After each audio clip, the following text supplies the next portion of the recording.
sheep of Israel with Bible teacher Elder Michael Johnson. Teaching the world the true meaning of Isaiah 28:9 and 10. So, have your Bible, notepad, and pencil ready as he goes through today's study.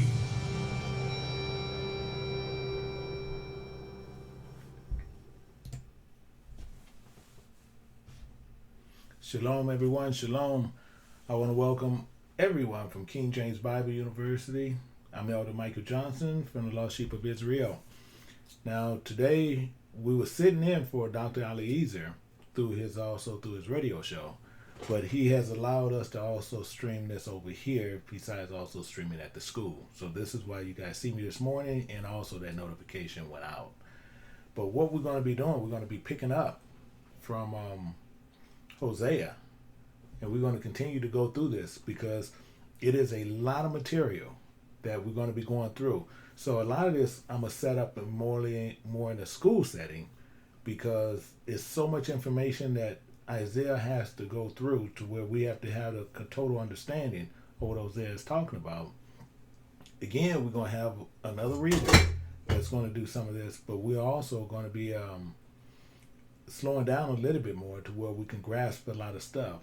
But as with that, we will be going systematically through here to where you understand why Hosea was the main tie to all these prophets and what was going on. You know, it's really strange to where many people have looked at Hosea and always considered him to be with a woman and not even sure if they was his kids, because it even tells you in that first line what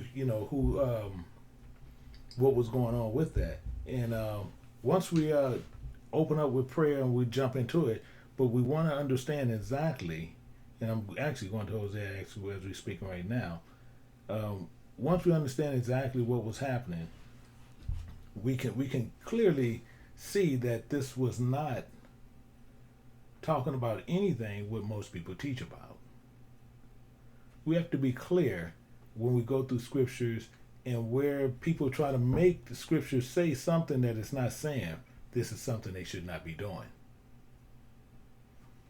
Most of them that teach the same thing like to go through but not teach from the Apocrypha.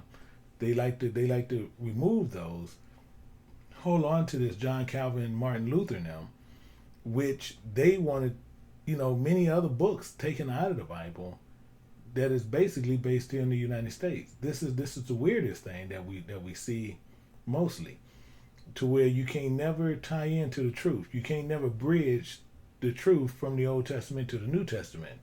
As you also see, when you look at the bridge, you can look at the Babylonian captivity, you can look at the Medo-Persian captivity, you look at the Romans. When you go to the prophet Daniel tells you about the Babylonian captivity. He shows you and he gives it to you, and most people even draw illustrations of the captivity. You have the Babylonians, you have the Medo-Persians, you have the you have the Grecian, and you also have the Roman. But you can never see the Grecian. You never see the Greek captivity. Why? Because they've taken it out of the Bible. These are things that you really need to understand before you go and you want to, what these Bible scholars, so-called, what they want to do, go argue with somebody who going through the Apocrypha, which was originally set with your King James Bible, original 1611. And they want to tell you they have an original 1611, but the Apocrypha is missing. That's a false book.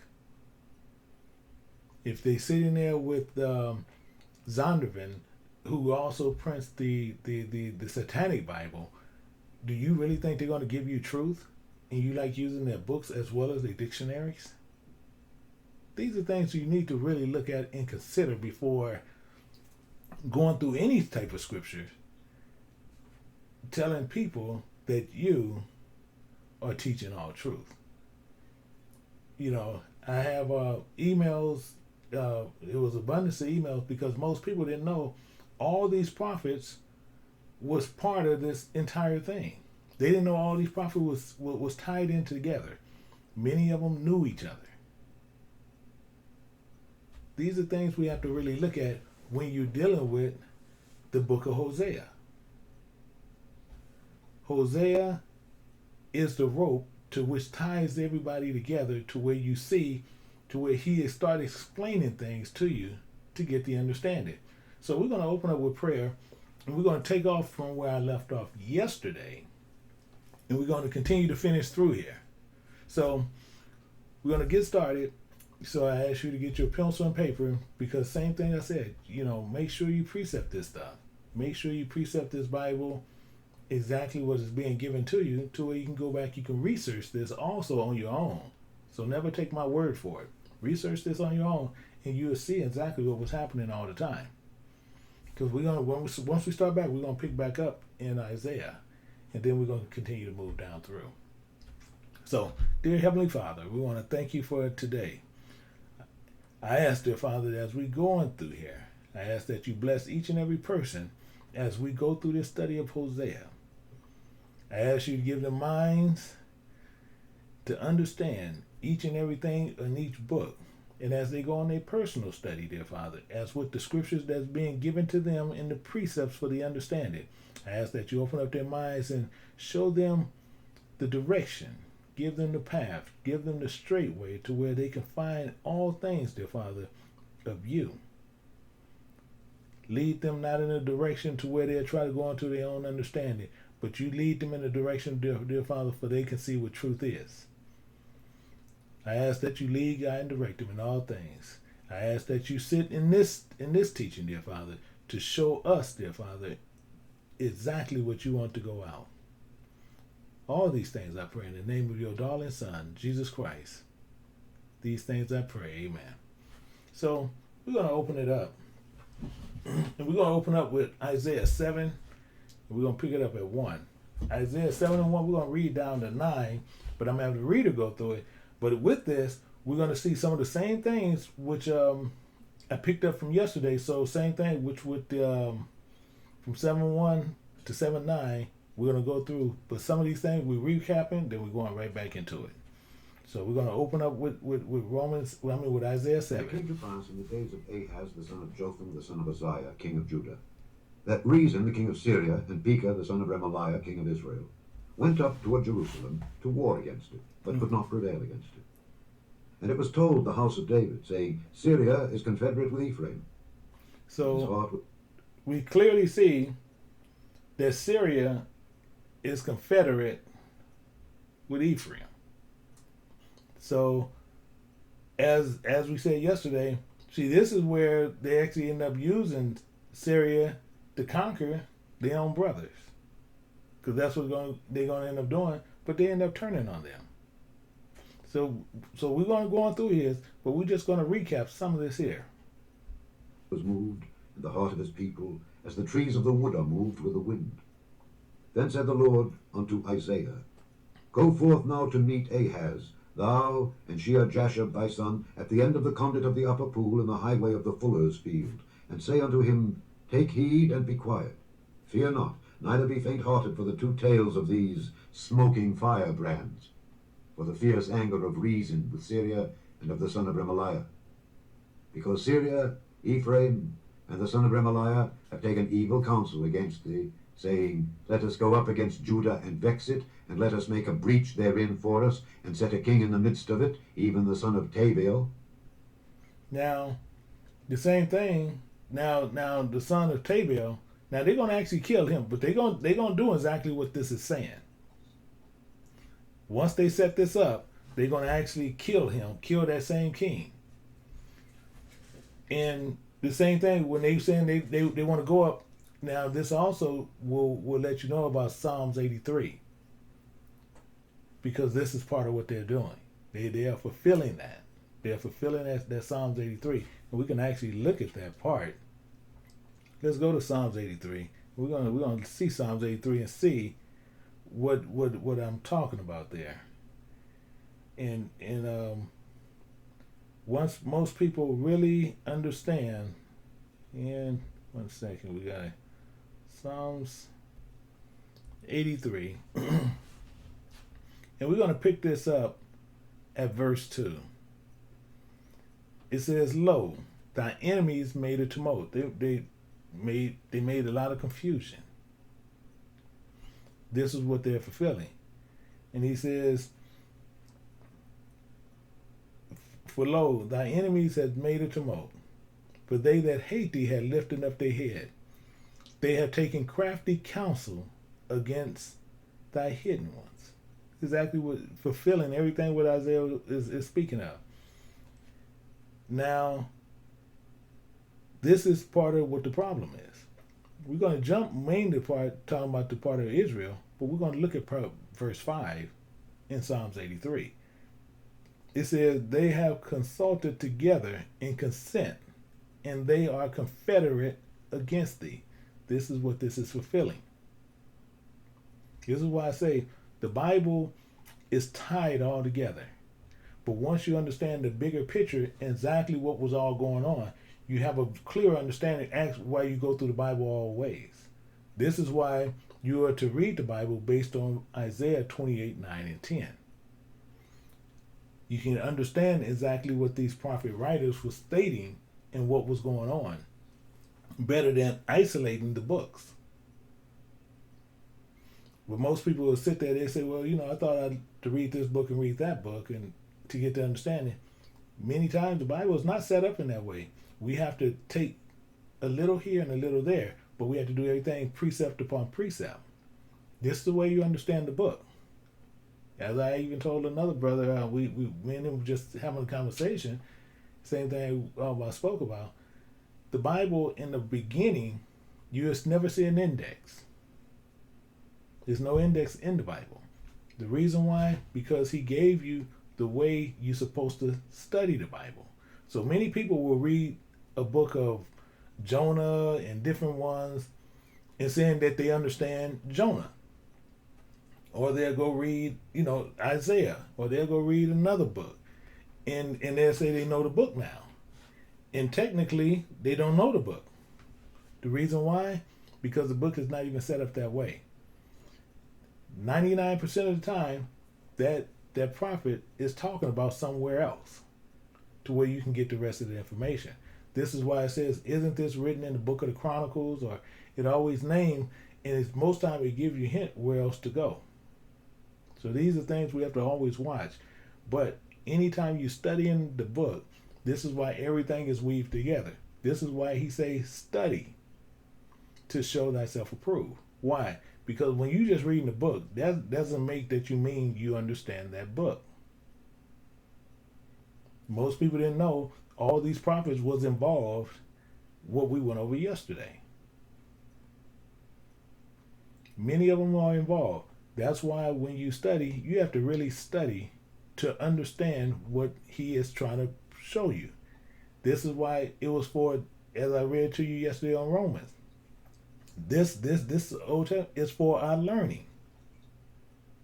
Once you know where you came from, you know where to go. You know the pitfalls. You know what we went through, and you know the problems that we had as we came up through here, and we know we shouldn't have no more stumbling blocks before us.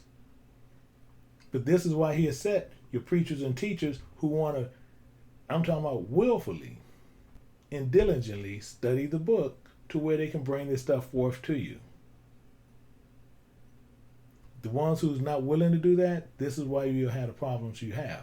This is why, as most people go through certain books, Hosea and everything, they'll give you, Hosea was married to an actual prostitute who actually was out there acting like a harlot and sleeping with other men, which is a lie, which I showed you yesterday within the Leviticus and also in Tobit, where that was a complete lie, because he'll be breaking his own law. If God told him that, he will be breaking his own law, telling him to do something. But the whoredom, what was they doing? They was worshiping false gods mixed with God, which people do today. So let's finish this out based on this what they're gonna go up against Judah, and they're gonna switch up everything. Thus saith the Lord God, it shall not stand. Oh, no, neither shall it come. 1 second, we had a wrong part. We're going to pick that back up at 7. And it came to pass in the days of Ahaz the son of Jotham the son of Uzziah, king of Judah, that Rezin the king of Syria and Pekah the son of Remaliah, king of Israel, went up toward Jerusalem to war against it, but could not prevail against it. And it was told the house of David, saying, Syria is confederate with Ephraim. And his heart was moved, and the heart of his people, as the trees of the wood are moved with the wind. Then said the Lord unto Isaiah, Go forth now to meet Ahaz, thou and Shear-Jashub thy son, at the end of the conduit of the upper pool in the highway of the fuller's field. 1 second. I think that we still had the wrong one. We still have the wrong one. Well, let's pick this up, and I'm gonna read this part here, because that's not the part I want. So we're gonna go to Isaiah 7, and we are gonna pick up right where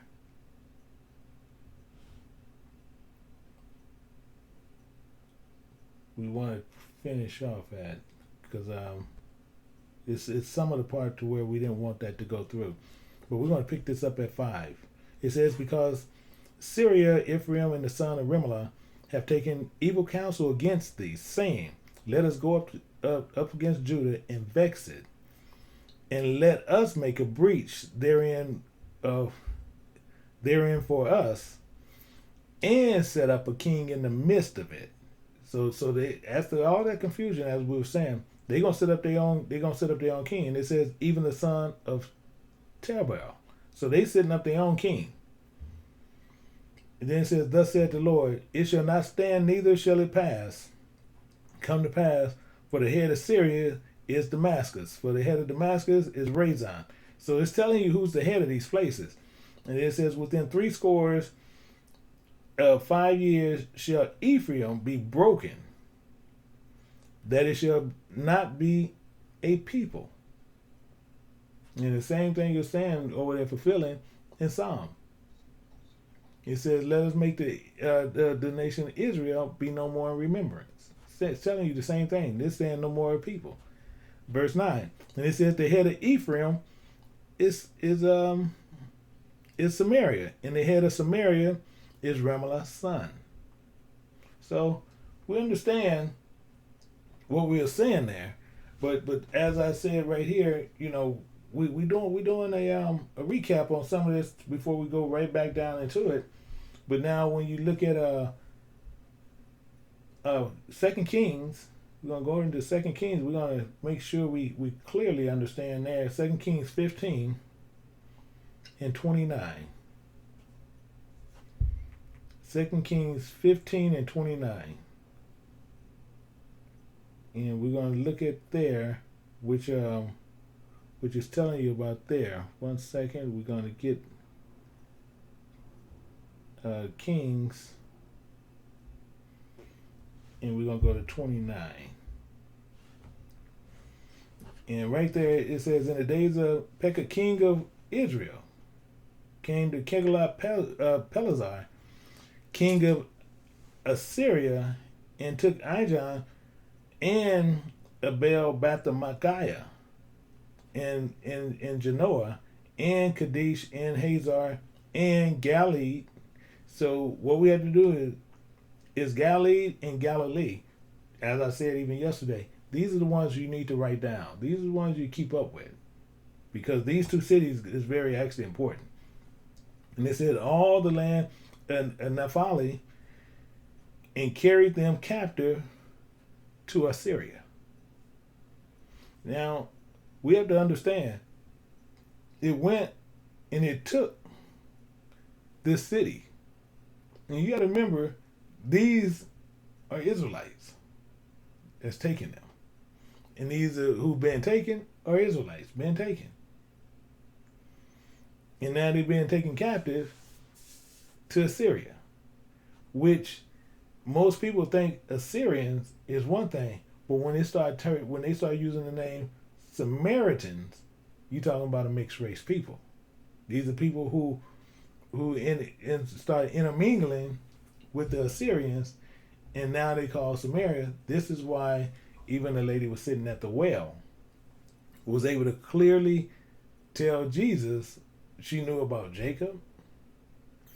She was saying, you know, how to go worship, but they were worshiping also with a mixture of false gods. And that's why Jesus said, you know not what you worship, but we know what we worship. That's why he was saying that, because they was mixing theirs in. That's the only reason he said that. But how would we know that? We wouldn't have known that, and why he's saying that, if we wouldn't have knew how they got mixed up, how they became a mixed race, and they started doing all these other things. This is why, you know, we have to always look into what was going on beforehand before we watch what's going on afterwards. Because they just saying, you know, salvation is of the Jews, thinking that's all he meant, and that Samaritan just didn't know. But he was mainly telling the Samaritan that because they'll worship the true God, but they was mixing it in with a false God because they wasn't too sure. So that's why he said, you know not what you worship, because you worshiping the Most High God, also mixed with other gods. So you know not what. But we know what we worship, because we worship the one and only true High God. That's why he said that. We always have to remember exactly, you know, when they say something, he's saying it for a reason. And when you start looking at Samaritan, you see all through the Bible, especially when you get in the New Testament. He gives you the parable about the man that was being beaten up, and then the Samaritan is the one that he said, and he was a Samaritan. He keep letting you know, it's giving you hints all through that, but people think that it's open, and he started dealing with many other nations. He's still dealing with the same nation. He continually deals with the same nation. The Samaritan was a mixed race. They started mixing with the Assyrians. And once the father takes on that seed, they become of Israelites. But you have some of your blood is of a mixed nation. This is why God was so strict about us not mixing with other nations. We're supposed to be the salt and light. And as you know, we can look where some people have issues with that. You can look even back when they go into other parts of the land. He'll tell you to destroy everything out of there. He continually tells you this: destroy everything. We're supposed to be the salt and light, to where we're supposed to teach them how to come to God, not sit there and just mix with them. If we go in there just mixing with them, and they're not learning about God, what's the purpose of mixing? Because they're still going to worship their God, and you're going to worship yours, and this is what caused the confusion. We're supposed to be the salt and light, to where they're supposed to see God in us. But that's what we wasn't doing that. Let's look at 30, and it says, Hosea and Elah made a conspiracy against Pekka the son of Rimlah, and smote him and slew him, and reigned in his stead in the 20th year Jotham the son of Uriah, and the rest of the acts of Pekka in all that he did. Again, which is going back, getting ready to reference to even back deeper into the Old Testament. Behold, there that are written in the book of the Chronicles of the Kings of Israel. It's recommended. It's constantly pushing you right back into the Old Testament. Jesus constantly tells you, "Is it not written?" Referring you where? Right back to the Old Testament. But you have these preachers and everybody else, and they want to teach the Bible in a certain way. They're constantly telling you in the New Testament, and all your information is always in the front of the book. And then it says in the second year of Pekka, the son of Rimlah, king of Israel, began Jotham the son of Uriah, king of Judah, to reign. 25 was he when he began to reign, and he reigned 16 years in Jerusalem. Years in Jerusalem, and his mother name was Jeshashai, the daughter of Zedek. As I said, you got to keep this in mind, because as I said, we're gonna look at this again. You're gonna say, it was no reason to even say all that information, who she is, and the daughter of. But he using this because you notice that it uses boys and girls, but he uses land as he's and she's too also, and he mainly uses as she's. This is why Jeshashai, the daughter of Zedek, the daughter, that's the key. That's the key for Jehu, which is talking about Jerusalem. And we'll see Jezreel is talking about Israel. That's when we get over to Hosea, which we'll be going there in one second. Actually, we're going there right now. And we're going to look at Hosea. We're going right there. And we're going to go to 1. We're going to go to Hosea 1 and 1. And we're going to get clarification to where we're going to tell you, we're recapping all this, and then we're going to go directly down into it. It says, the word of the Lord that came unto Hosea, the son of Beri, in the days of Uzziah, Jotham, Ahaz, and Hezekiah, king of Judah, in the days of Jeroboam, the son of Joash, king of Israel. The beginning of the word of the Lord by Hosea. Beginning of the word of the Lord by Hosea. And the Lord said to Hosea, understand, he said to Hosea, go take thee a wife of whoredoms. This is where most people will mess up. They thinking whoredom, they'll sit there and you hear preachers all the time, teachers say, he took a woman who was out there sleeping with other people. Now, this is not true, because we're going to look at Leviticus and we're going to look at Tobit. And we'll see that this is not what he was saying. This is why I say we have to understand the language back then, not try to look at language as it is today and then just read a book and say we understand it just by reading that book. We have to find out why did God say this? Because God told him to do this. And God's not going to tell him to break his own law. God's not going to give Hosea a pass of breaking his laws. And Hosea is one of his prophets. But when he want to show him something, he's not physically, she wasn't physically committing adultery against him, but she was committing spiritual adultery against God. Let's say this again. She wasn't committing physical adultery against Hosea. So she wasn't out there sleeping with men around Hosea. But she was committing spiritual adultery against God. As many of us do. Many of us, we was committing, and sometimes we still are committing spiritual adultery against God. And God don't take this stuff lightly, which we're going to end up seeing.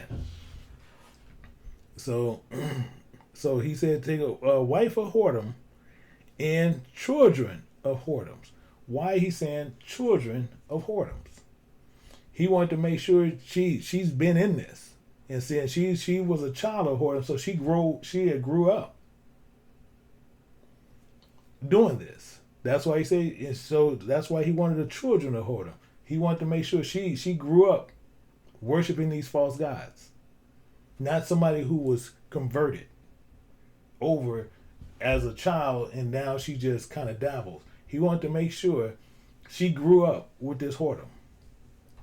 Now we're going to see, and then it says, for the land have committed great whoredom. It's telling you right there, for the land committed great whoredom. Why?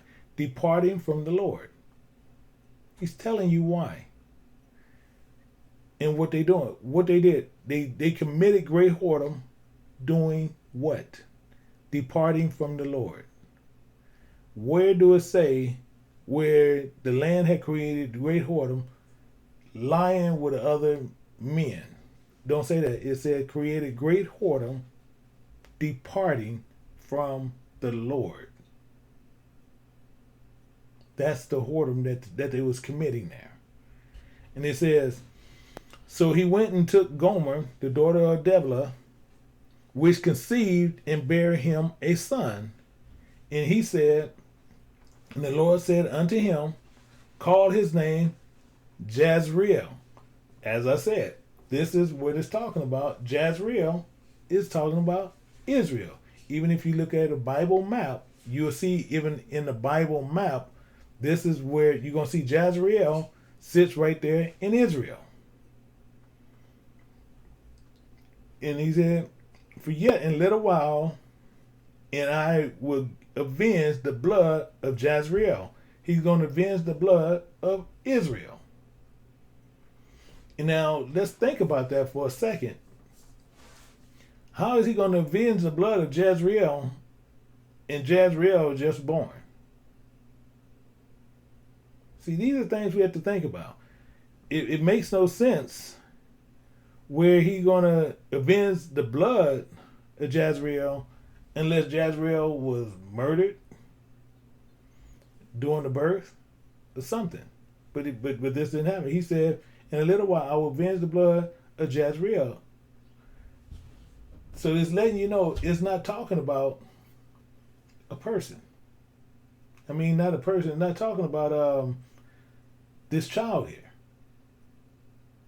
It's talking about avenge the blood of Israel for what happened. We're getting ready to see here because he continued to go on. Because it said, avenge the blood of Jezreel upon the house of Jehu. Who is Jehu? This is talking about Judah. This is all he's saying.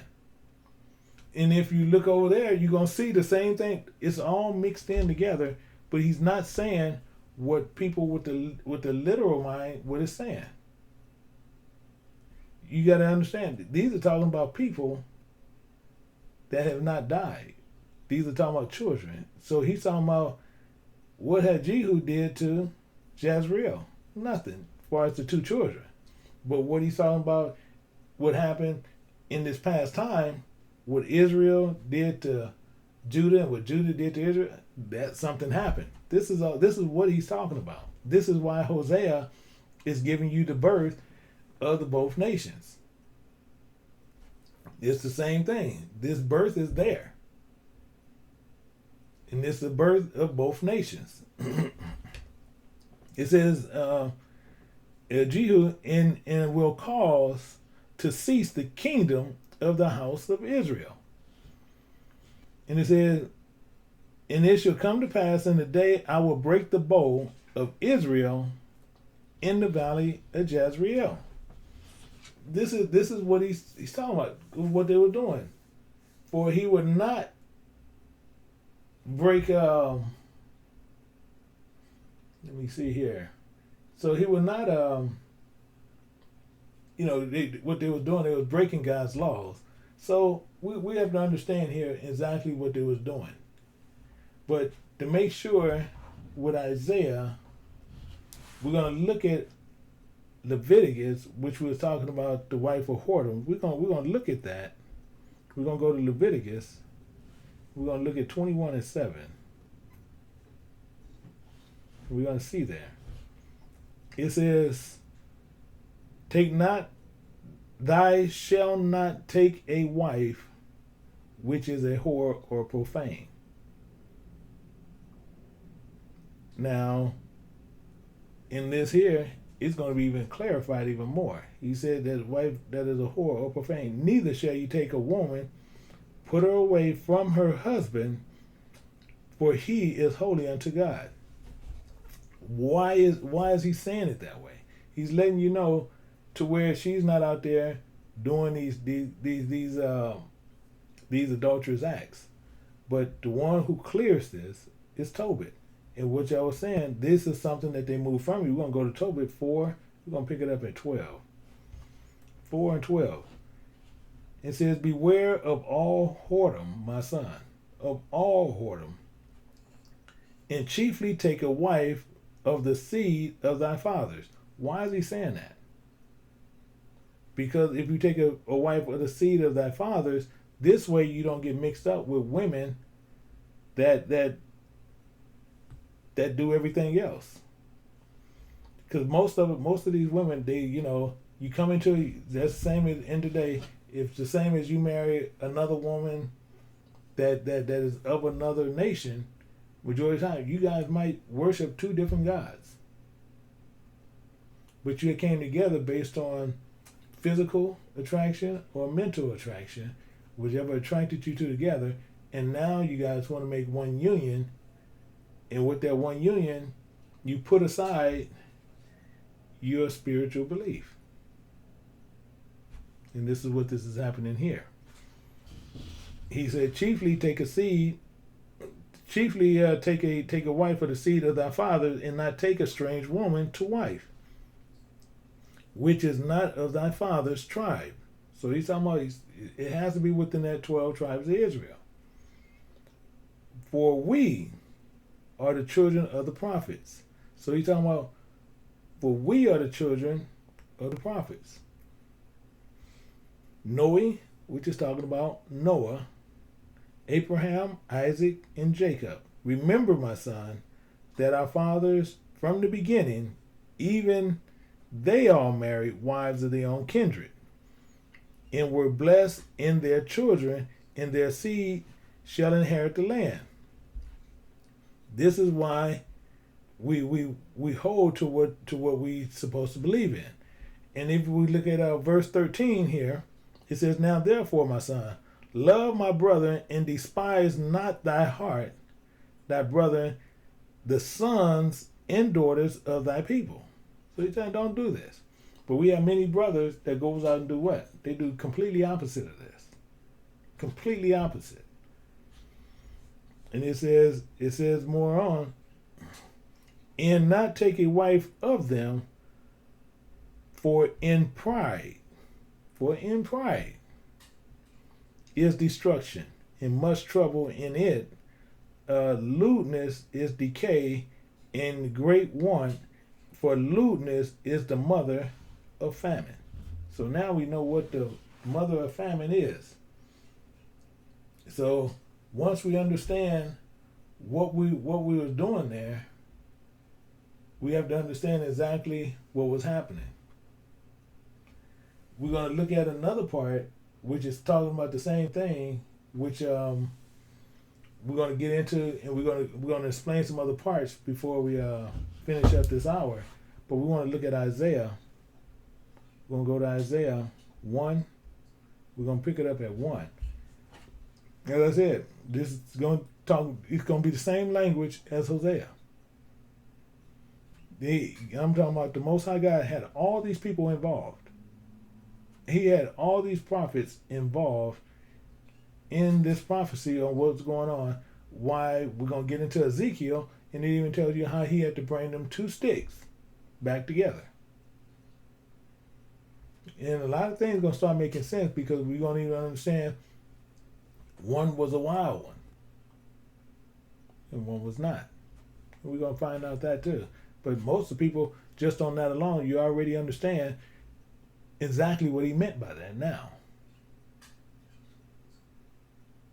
So let's look at Isaiah. We're going to go through Isaiah 1:1 through 1:8. It said, the vision of the son of Amos, which he saw concerning Judah, again, concerning Judah and Jerusalem.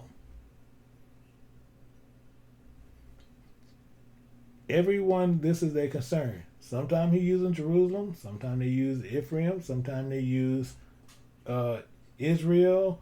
But what you're going to understand in here, even when you get into the New Testament or the Second Testament, you know, you can look in there and you won't even see Judah in there. You're only going to see Judah in the New Testament one time. Most people don't even understand that. But you only can find Judah in the New Testament once. And there's a reason for that.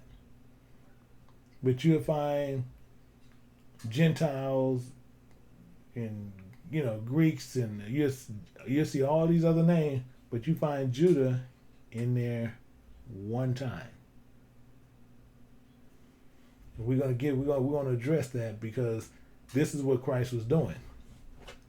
It says concerning Judah and Jerusalem in the days of Uriah, Jotham, Ahaz, Hezekiah, king of Judah. Again, and it says, Lord, O heavens, and give ear, O earth. So he wants us to listen to what is being said. Because they're going to say, for the Lord has spoken. So he wants us to listen to what this vision is. It says, I am nourished and brought up children. So he talking about he nourished and brought up children. To what? And they have rebelled against me. Well, in every different way that you can think of. It said the ox know of his owner, and an ass his master's crib. And I'm talking, he goes to some of the dumbest animals to give you the analogy on them on how an ox knows his owner. And an ass his master's crib. He knows how to go back home. But it says, but Israel do not know, my people do not consider. So we don't even know who we are. This is all he's saying here in this verse. And it goes even more. Sinful nation, a people laden with iniquity. Laden with iniquity how? We worshiping every god under the sun. You going where people who wasn't given to oracles of God, you going there to learn from them. And they teaching you their way on how they see the Bible, which it was never given to them. These are things we have to understand. You have many of them on TV doing the same thing. It says, a seed of evildoers, children that are corrupters. For they have forsaken the Lord, that have provoked the Holy One of Israel unto anger. And they have gone away backwards. And that's directly what we have done. You know, you have some of your most prominent preachers, as they want to say of today, and they want to say these are the best preachers of the Bible today, walking around, many of them, and none of them are from the nation of Israel, not one. Then you have many of them from the nation of Israel teaching the Bible in the same way that they was taught by the same ones who wasn't given the book, and pushing the same doctrine. These are the things you have to watch for. As they continually doing that, now they have mixed in prosperity, and then they do these weird prophecies where they prophesying where people are going to give, $10,000-$15,000 to some fund or whatever, and they constantly do these fundraisers. They're doing fundraisers like crazy to do what? Because it's all about a prosperity gospel. And this is not what the Bible has been talking. From nowhere, it's talking about that. He's talking about something very specific.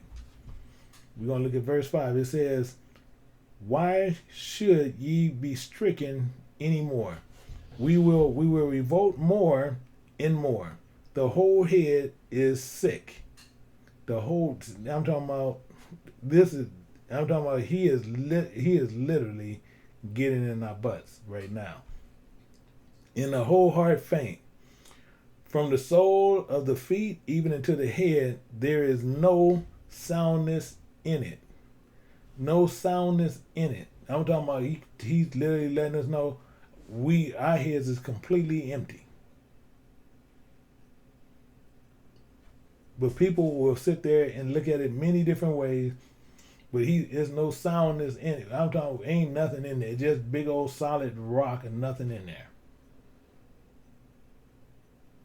This is what he's saying. This is what he's telling you when he's telling you this part. He said, from the sole of your feet, or your foot, even until the head, there is no soundness in it. And we have to understand with that no soundness in it, go to Psalms, well, you just jot it down, Psalms 38, and look at verse 3. Psalms 38, we're going to look at verse 3. I'm going to read it, but just jot it down if you don't have time to go there right now. It says, there is no soundness in my flesh because of thy anger. Exactly. You ain't even using, technically just saying you don't even have a brain. this is all the Bible is telling you. It says, neither is there rest in my bones because of my sin. So he's technically telling you again that we just don't have a brain to think. And the worst part is we are fulfilling that. Because we refuse to do what this is actually even saying. It says, but wounds and bruises and purifying sores, they have not been closed. So in nothing, all this, what we've been doing to each other, it's not closed. See, this is why it even gets into where we have on there that blue rag, even that red rag. Because it even touches on that because it's the same thing.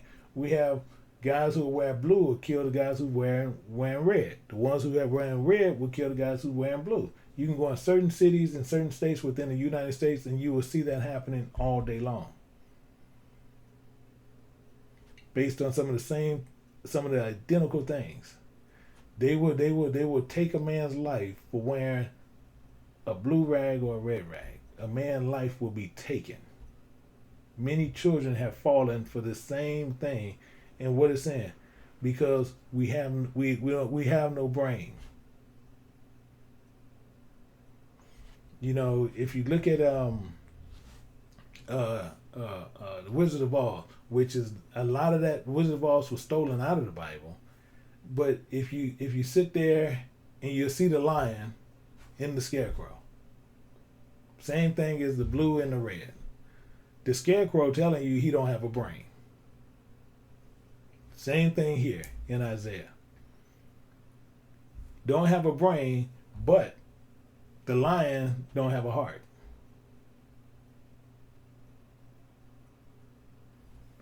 We have to understand many times that people, even when they're making these movies, they making them because many people do understand the movies a lot of times, the ones who actually making these films. But we have to understand when we sit there and believe that we are being wise, and he's telling you, I'm talking about we have wounds and bruises and we trying to purify sores. I'm trying to understand what he's saying. In purifying sores. We have open wounds. They have not been closed, neither bound up, neither modified with ointment. I'm talking about he's being so blunt here, it's unreal. And we like to sit there and look at these verses in other ways. But he's talking about the fight between Israel and Judah. It says, the country is desolate, your cities are burnt with fire, your land, strangers devour it in your presence. They devour it in your presence. And they're saying your land, not their land, your land. And he's telling you right now, this actually, and it is desolate, as overthrown by strangers. And the reason he's saying this, the reason this part right here, most people won't even understand this, but even why he says, even verse 7, who is over in Jerusalem? Is Israelites there? No, you're not there. So that's why he's saying it's desolate. And he's saying strangers devour it in your presence. Are they doing that right now? They are devouring our land in our presence. Nothing we can do. And it's saying why? As overthrown by strangers. Strangers are in there. We can't do nothing but look at it. Then we even go over there believing they're the ones. They're the chosen ones. Why? Because we disobeyed God. Then we continue not only disobeying, now we fighting against each other. So when you look at Isaiah 1 and 7, don't think this is talking about something they try to teach you about something else. This is all he's talking about, because he said your country. See, he's being specific. Your country. What is your country? What land did he give you? That's the land that he gave us. But he's saying your country, your cities. are burnt with fire. Your land, strangers devour in your presence. So don't ever think that when he's saying this, and then you want to, most people read right over this, is what he's talking about. He's actually getting it on you, me, and everyone else that are Israelites. So never think that, well, this is a good verse and they just read over and just go right through it. The same as you have people who like to read the Bible within a year. But then the ones who read the Bible within a year, they like to hurry up and get through the Old Testament because they say that, they just want to hurry up and get through that and they want to get to the New Testament. And then don't even know what they're reading because the New Testament testifies of the Old Testament. In the Old Testament, as I said, the Old Testament, I said in many other teachings, the Old Testament is full of parables. They actually have more parables in the Old Testament than it is in the New.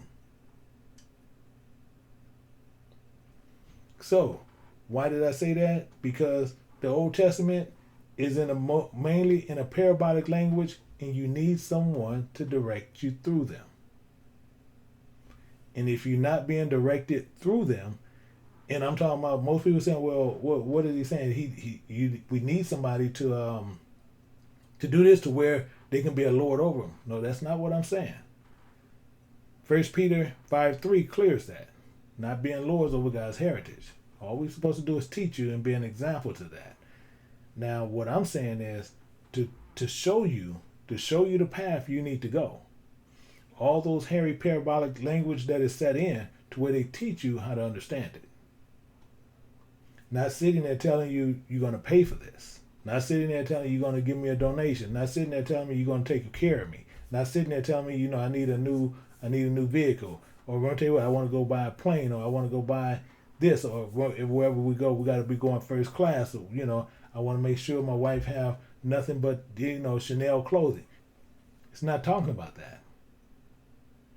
He's saying he's giving you teachers to give you the understanding to where they can get you through here. So that's why he set up teachers and preachers, and he's given them the understanding to where they can weed through this, and it comes out as a clear language to you. Because as they see it, they're gonna see it as a clear language, and then they can actually give it to you, to where it helps you and guide you through the Bible.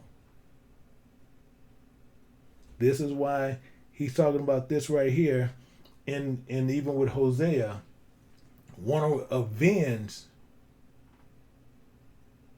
something in Jehu, which you're seeing right here, our country, and it's talking about Pacific. It's not saying their country or the country, it's saying your country. Because what? It's talking to a Pacific people. Why it's talking to a Pacific people? Because it was written to Israelites for Israelites. Number one, anybody joined to Israelites. For our salvation is open to all people. So that's something people really need to have understanding on it. Salvation is open to all people. How do we prove that? Well, you can even go in the beginning of the book and you'll see right there where strangers was also came out of that great Exodus. That's one, but even many of them showed up at that mountain when he gave out his laws. And he said, anybody, because he only has one law. So anybody who's going to obey his laws, not the way you're going to reinterpret them. His laws, the way he structured them, the way he's written them out, you're going to obey those. He says clearly, you will be his people and he'll be your God. But if you modifying them the way that many people modify him today, he is not your God. You worshiping a false Christ. This is why Christ even said, for many false Christs going to rise. Many going to rise. This is why he says that. This is why we have to understand we can't keep these two. He's not going to keep these two branches out there. He's going to join them together, but they're going to understand the one God, the way of the book. Not altered to another understanding, not altered to a false, how most people say, well, that's your understanding. He's talking plainly all the time. I've spoken to many preachers, many teachers. Most of them didn't even know that in the Old Testament that it had parables back there. Most of them didn't even know that. Why? Because they don't study it. Now we even hear at Hosea, and many people talk about how much they love Hosea. In Hosea, it's prophesying of the Lord, talking about how foolish and stupid we are because we're not doing what we're supposed to do. Right in the first chapter, we have to understand this because we not looking from where we came from. We just try to go right here to Jesus, and they want to preach the gospel of Jesus. And Jesus keep referring you himself back to the Old Testament. Now we get here where we then got to verse 7, and he's telling us your country is desolate. Why is it desolate? Because his people or Israelites is not on the land. So it's desolate. Because it's not there. Your cities is burnt with fire. Your land, strangers devour it. In our presence. And we see it all the time. It said it's desolate as overthrown by strangers because they have overthrown it. Verse 8. The daughters of Zion is left as a cottage in a vineyard. And now we're going to explain some of that here because this is even getting even more serious here. Where it says the daughter of Zion is left as a cottage in a vineyard, as a lodge in a garden of cucumbers, as a beset city. Now, we want to know what this talking about cucumbers. See, this is what I'm saying. We have to understand what it's saying all the time. Because most people just read, oh, well, it just says a garden of cucumbers is nothing.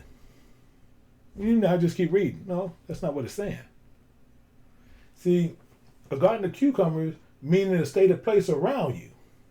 That's all. That's what it's talking about. And we're gonna clear everything because as we do in here with the university as well as with the lost sheep of Israel, we back up what we're saying. Everything by scripture. We don't go outside the Bible.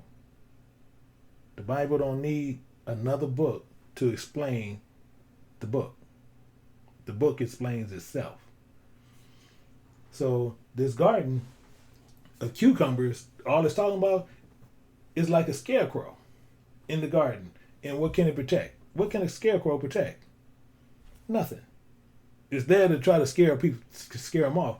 But we're going to clear this up on what I'm saying. Why it's saying this it's like a garden. We're going to go over here. We're going to go to Baruch, and we're going to let Baruch clear this, and let Baruch tell you exactly what's going on here. We're going to go to Baruch 6, and we're going to pick it up at 69. The reason, as I said, they have taken things out of the Bible to where you can't get the understanding. But most people will not get the understanding because now they believe that the Apocrypha is not part of the Bible. You can go and look, even online, you can even order original copies of King James Original Bible. And you'll see lodged right in there is the Apocrypha. Many people are going to speak against it because they don't want you to know what's in it. But once you know what's in it, then you'll be empowered to know the truth. But we're going to go to Baruch, and we're going to find out about this garden of cucumbers, and what I was telling you about is just like a scarecrow, because a scarecrow scares nobody. Number one. And even once the birds find out the scarecrows is about nothing, you even in worse shape because now they're just going to eat what they eat. But we're going to see why in Isaiah it says the daughter of Zion is left as a cottage in a vineyard, as a lodge in a garden of cucumbers, as a city, as a beset city. Let's go to Baruch 6:69. We're going to see this. It says, it is then by no means manifest, mean being made known. Manifest don't mean nothing but made known. This is where most people even mix up when they deal with Christ, because they say, and it was manifest thing he turned into something, which they start going into these movie type settings where people turn into things. That's not what they're saying. Manifest mean made known. Made, so you can even see by no means made known unto us, but But it's saying manifest, so let's hold the manifest, but we know what it's actually saying.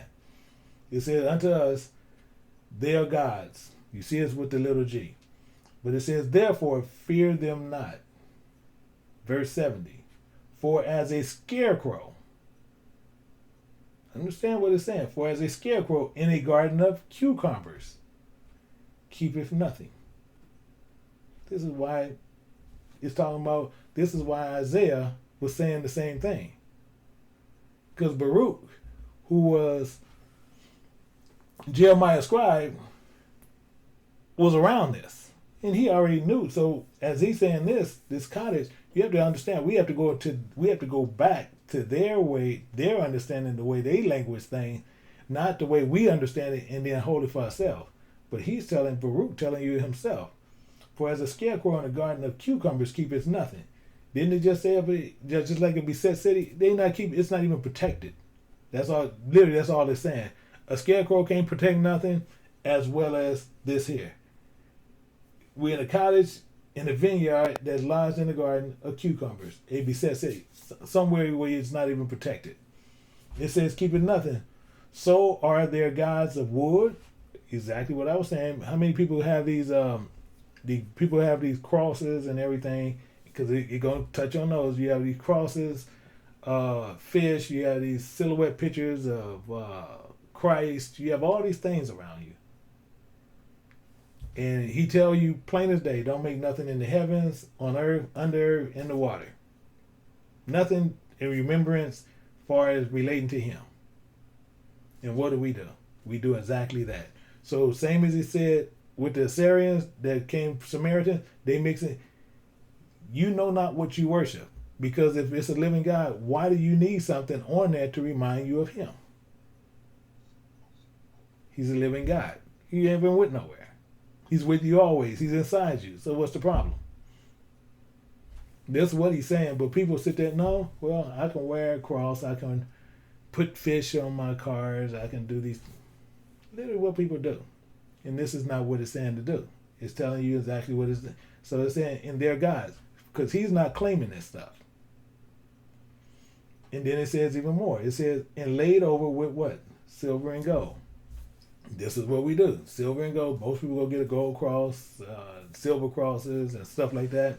And this is what the Bible tells you. And he tells you what not to do. But people, as I said, people will reinterpret it in their minds to make this verse say something else. So as I tell them, as we've been telling in the past months and months on, that we're here to teach. Not to sit there to pound that in to make you sit there and say, don't do it, don't. Because you're going to make your own choice. Heaven and hell, he's going to choose who's going there. Not me, not any other preacher, not any other teacher. He's going to make the selection who's going where. Based on how you understand the book. One, why you have to understand? Because of what you're going to be doing by what you study. That's how you're going to be judged. Let's pick it up at 71. It says, and likewise, their gods of wood, and he's still harping on this, laid over with silver and gold, are like what? Are like a white thorn in a orchard, that every bird sitteth upon it, as also a dead body that is cast into the dark. I'm talking about, this is what he's saying, this is what he thinks of that. This is what he thinks of the people like to wear the crosses, and the people, the ones with the Star of David, really, that's a whole nother game within itself. And the same thing, people sit there, well, Star of David, no, the Star of David, one, you shouldn't have it. I used to have one, used to wear it, sported around, proud of it, but once I understood what it was actually about, it was one of the worst things you can actually have on. So when people want to sit there and say, well, cross is just as bad as the Star of David. And the Star of David, you really shouldn't wear it once you wear it. But this is what it said in 71. And that sit upon also a dead body that's cast into the dark. 72, and ye shall know them to be no gods by bright purple that rideth upon them. And what people do, they take a cross, and you go out to many places, you even have in many churches, and they'll drape a purple cloth right up over that wooden cross. Many churches are set like that right now. Baruch is sitting there testifying against this from the Lord. And this is what we're doing right now. So it says, and ye should know them to be no God. So that same cross that's draped with that purple, what he is saying is they ain't a God. That clearly is not him. Because you can see this even with the letter G. This is not him. So if you saying, well, to me, he knows my heart, he knows what it represents for me. No, he knows your heart is evil, and he already told you himself this is not him. But if you're going to try to make it him, okay, once you stand before him and he commits you to where he's telling you you're going to hell, don't see, there's nothing you can say then. Because he already told you what this is. He's telling you clear as day, this is not him. So if you want this to represent him, he's telling you don't make this represent me. The same if a woman or a man tell you not to do something, that's what they mean, don't do it. And if you do it, you're going to offend them. And if you offend them, a reaction is going to happen. It's the same here. If God told you not to do this, because this ain't him, don't make it him. Because if you do, you're going to offend him. And what is offending to him? You're sinning. So if you sin, you're going to pay for that sin. Because you knowingly sin after you come to the knowledge of the truth. This is all they're saying here. But let's keep moving. And it says, be no gods by the bright purple it rideth upon them, and they themselves afterwards should be eaten, and shall be reapproached in the country. Better, therefore, is a just man. Now understand what it's. I'm talking about plain, simple, clear instruction on what he's getting ready to tell you. In 73, it says, better, therefore, is a just man that have no idols. What are you talking about? That don't have a cross, don't have a fish, don't have a star, don't have a the purple cross with a cross with the purple rope. This is what he's saying. Better, therefore, a just man. Why being a just man? Joseph was a just man. We can go all through the Bible. We can find just men.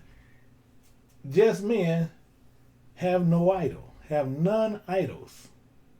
Don't have any. But guess what? We have many people going to come across the teaching. We have many that, few, I know quite a few still probably sit in the school and say, well, I'm going to still wear my cross. I'm going to still, put my cross on. I just put it up under my shirt, do this and that. I'm going to hide it. Can't nobody see it. Yeah, you see what he's saying here. So you worshiping a false Christ because you holding that and you want that to be remembrance of him. But he's supposed to be in you. So if he's in you and you have that to remembrance of him, it makes no sense. That's all it's doing. But it says, better therefore is a just man that have none idols, for he shall be far from reapproach. He's the one who will be far from reapproach. So these are things that we have to understand. We don't understand this, we'll see what's going on. But to find out what Hosea is talking about is what I was saying. It takes you all through the Bible to where we have to understand what we was doing. Because what was their problem? They was worshiping everything. That's why we didn't know who we are. We still don't know who we are. So, what happened? The Most High God took the tabernacle because of what? Judah was out there sinning. We're gonna see this. Let's go to Lamentations. And this is we might have to make this the last verse. We're gonna go to Lamentations. We're gonna pick it up at 2. And we're gonna start at 1. 2, and we're going to start at 1. It says there, how hath the Lord covered the daughter of Zion with a cloud in his anger, and cast down from heaven unto the earth the beauty of Israel. Most people in remember not his footstool in the day of his anger. This is what people don't even understand. He covered the daughter of Zion with a cloud in his anger. So he covered you. But his anger, he was hooking up somebody else. This is all he's saying. While I was covering you, I'm doing something to somebody else. But watch this. And cast down from heaven the beauty of Israel. And remember not his footstool in the days of his anger. What he said? He said, until you make your enemies his footstool. Says the same thing. Everything just blends, ties all together. And then verse 2, it says, the Lord has swallowed up all the habitation of Jacob, and have not pitied. He hath thrown down his wrath and strongholds of the daughters on the daughter of Judah. Now he have no pity for what he had did to Jacob, but then he also a wrath of his strongholds on the daughters of Judah, and have brought them down to the ground. He have polluted the kingdom of the princesses thereof. He had cut off the fierce anger of the horn of Israel.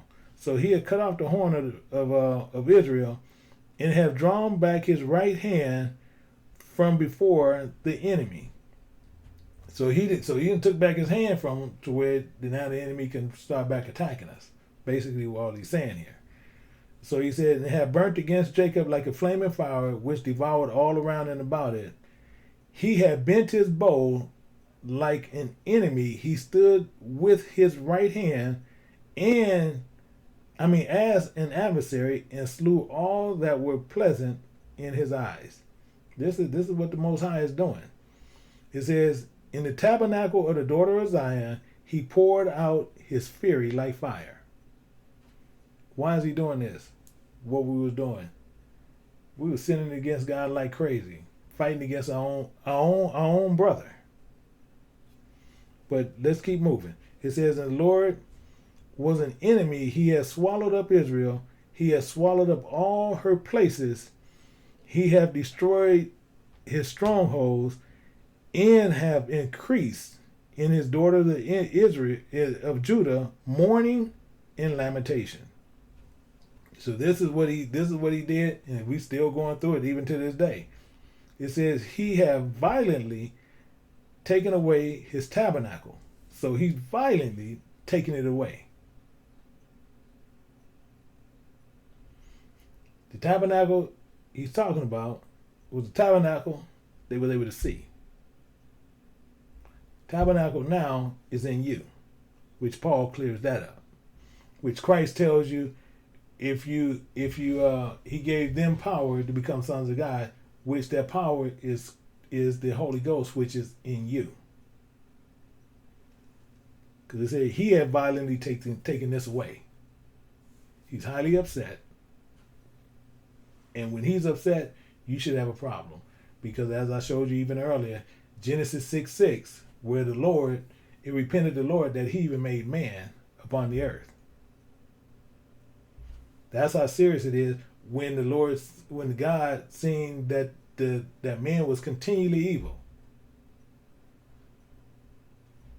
And once he seen that they were disobeying him, the Lord, Christ, it repented him that he even made man.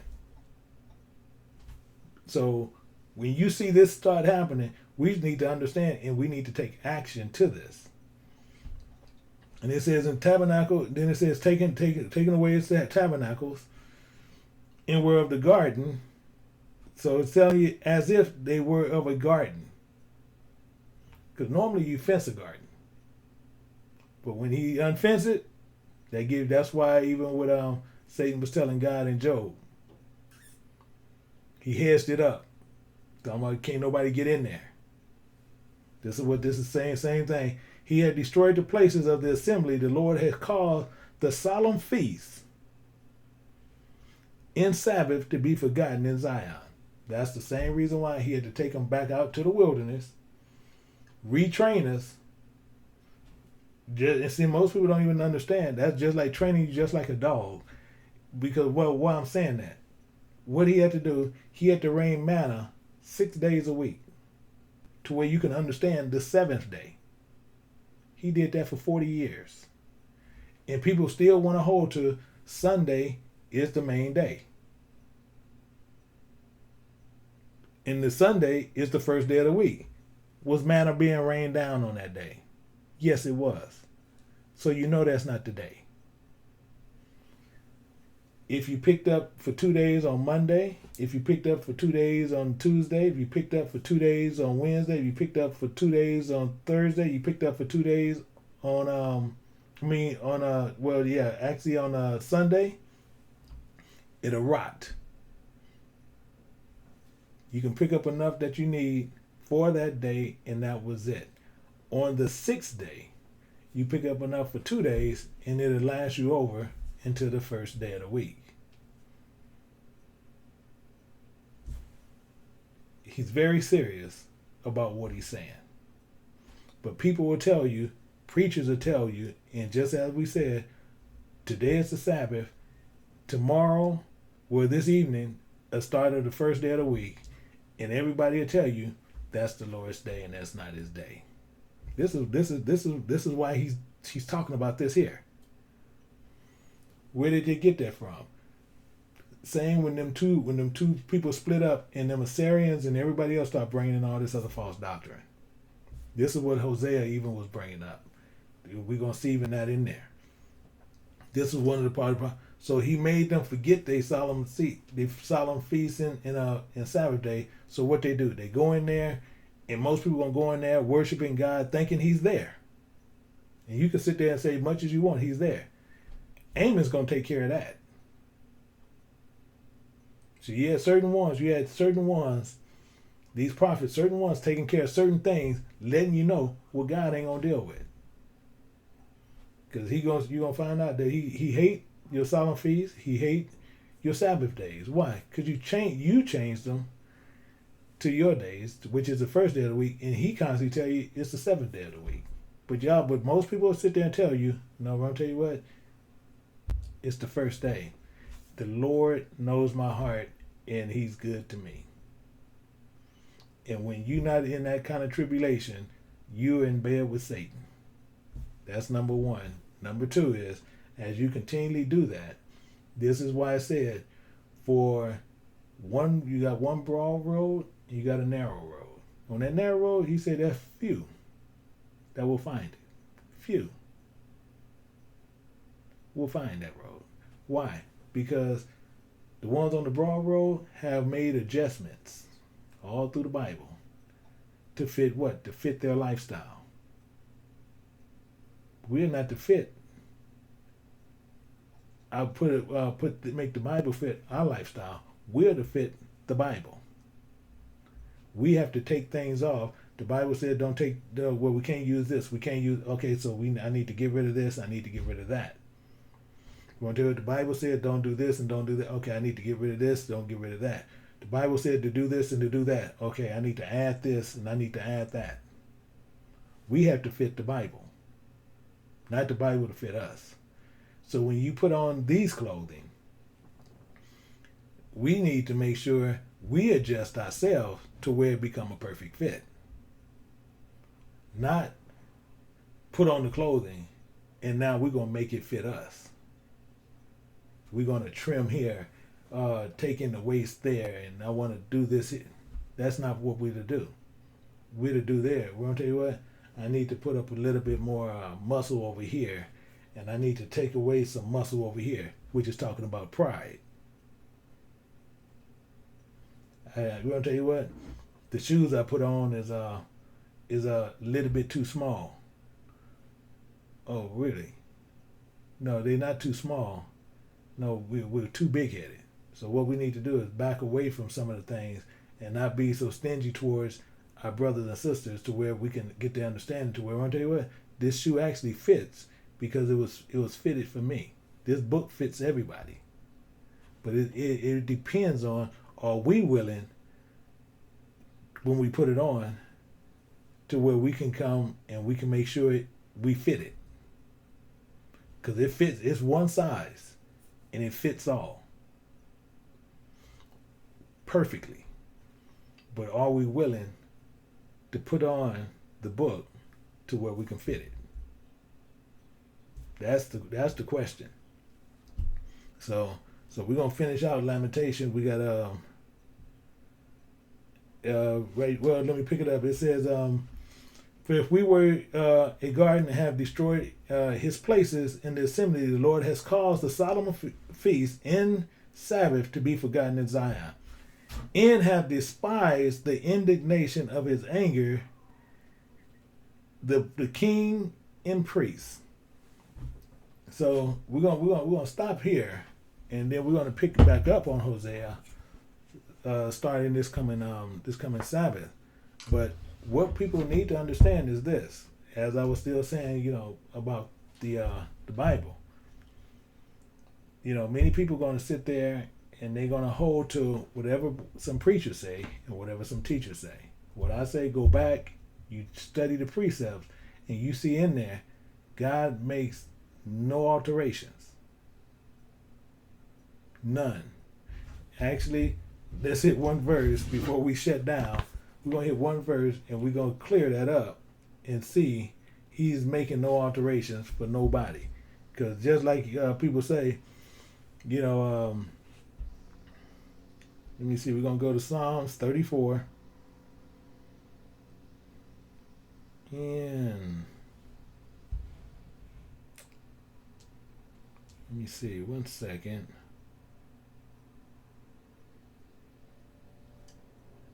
We're going to hit this one.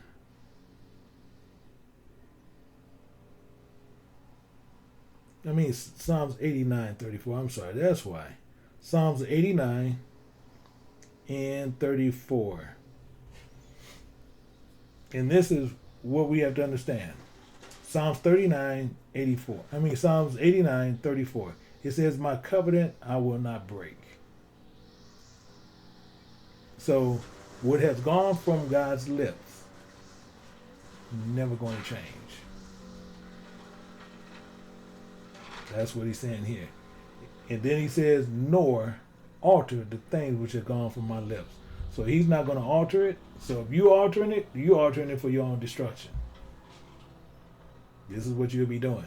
Because you're going to alter it, and they're going to be to your destruction, not to his. So when you stand before him, he's not going to hear anything, because you altered what he said do. Many people will tell you, well, the law is done away with.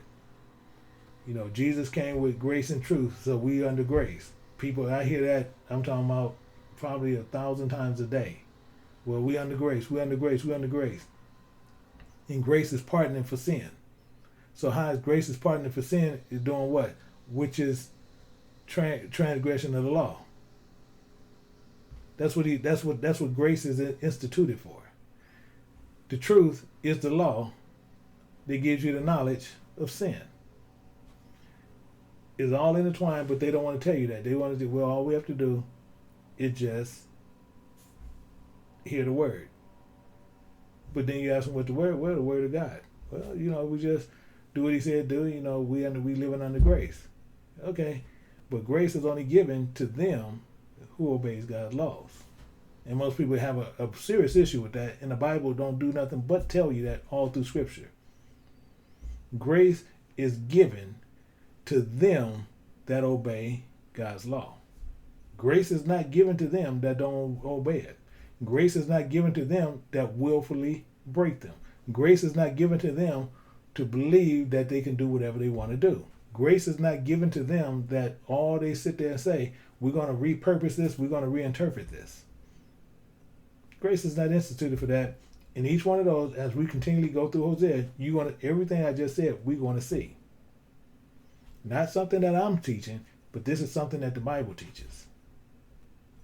So with that, I wish you guys was greatly edified in this second part of it, and we're going to be picking this right back up because as I said, Hosea said a mouthful, and we have to get to the bottom of it. We have to understand what he's saying.